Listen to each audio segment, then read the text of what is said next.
Good morning, everyone.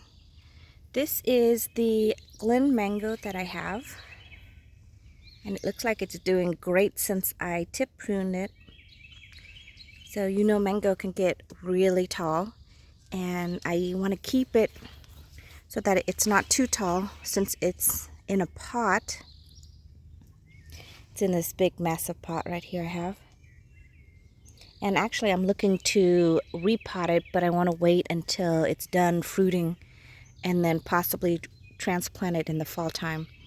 I did an earlier video where I tip prune it, basically right here. And I thought that the plant was young enough that it would just send out new greens. And you can see instead, it sent out all these new flower panicles. So they kind of remind me of hydrangea, because hydrangea, their flowers are in a panicle form. So it sticks out all the way, and look at how long the flowering panicles are.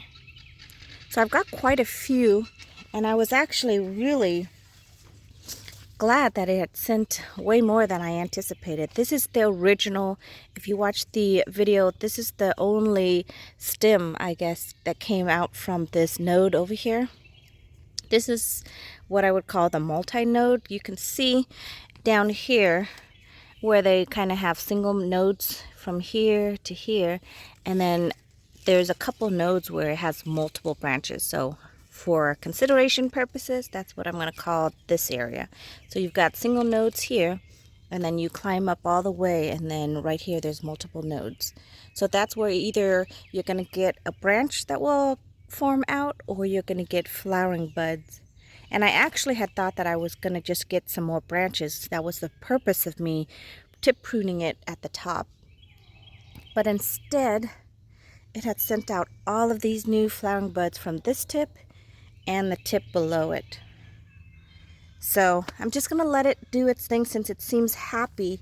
Now this is the original branch that was on it, and I thought that I would get some fruit from it.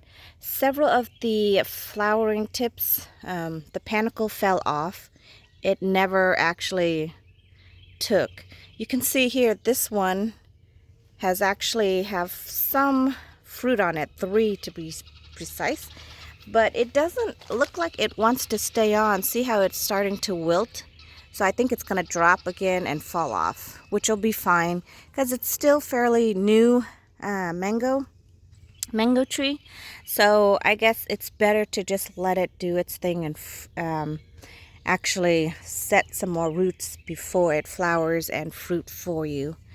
But I just can't bear to part with these panicles. So I've got 1 panicle, 2, and then there's a 3rd one coming from the back shoot.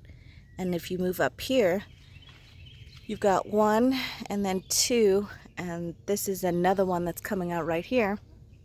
So it's actually fairly healthy. The only issue I have with it right now is you can look at the leaves. It looks like it's got some kind of issue. I'm not sure what it is. Hard to troubleshoot. A lot of people say when your leaves do this or tip burn, it could be that you're either overwatering or underwatering. So I think I was underwatering it because they said when a mango fruit trees start to bloom, you want to give it as much water as possible, and I wasn't really watering.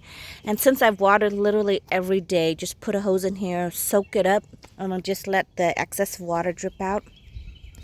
The panicles, the flowering panicles have started to produce and bloom a lot better than the old one. This is the old one here. And then these are the new ones. You can see the panicle here. See how they don't look like they're wilting? But the older ones looks a little wilty. So that's why they fell off. There was a couple of panicles that have fallen off already. So the fruit never set, and that's what it does. The tree, if it gets too stressed or not enough water, it will drop its fruit because it can't sustain it. So I'm hoping that I'll continue to give it a lot of water, and it will give me a couple mangoes to try. This again is the Glen mango. I purchased this from fastgrowingtree.com. They have really good fruit trees. Expensive though, but they are actually big and good quality, so I do recommend them if you are able to spend the money. Now you can also go on Etsy and get fruit trees as well, and I don't have any complaints with them either. It's just their trees. You can get the bigger one or the smaller one. But the smaller one, when you get it, you risk a chance of them dying on you because they're not established like they should be. So it depends on what you're looking for, I guess, and what price range. I am hoping to be able to do a trip down to Florida this summer and check out some of the fruit trees and some of the from the nursery down there. And I'm hoping to buy maybe 1 or 2 more mango tree. I want some star fruit. I want everything, but depends on what I can fit in our truck when we come back. That's what my husband says we can buy, is what I can fit in the truck. So I will see. Everything else looks good. I just want to mainly concentrate and show you this mango tree that we did tip prune. It's still about 5 feet tall right now, but of course the pot gives it a good it gives it a good, what, 18 or 20 inches, so almost 2 feet. So the tree is in a good size in order for me to take it inside or stay in the greenhouse that hopefully we can build. Budget, of course, is still a little bit behind. There's so much project going on that it's hard to decipher what is most important. But a greenhouse is one of the most important. But of course, our living quarters is also important. So we'll have to try to figure out what is top priority and spend the money on that until next year. I hope you guys are having a great day. Thank you so much for watching, and I will see you in the next video. Goodbye, everybody.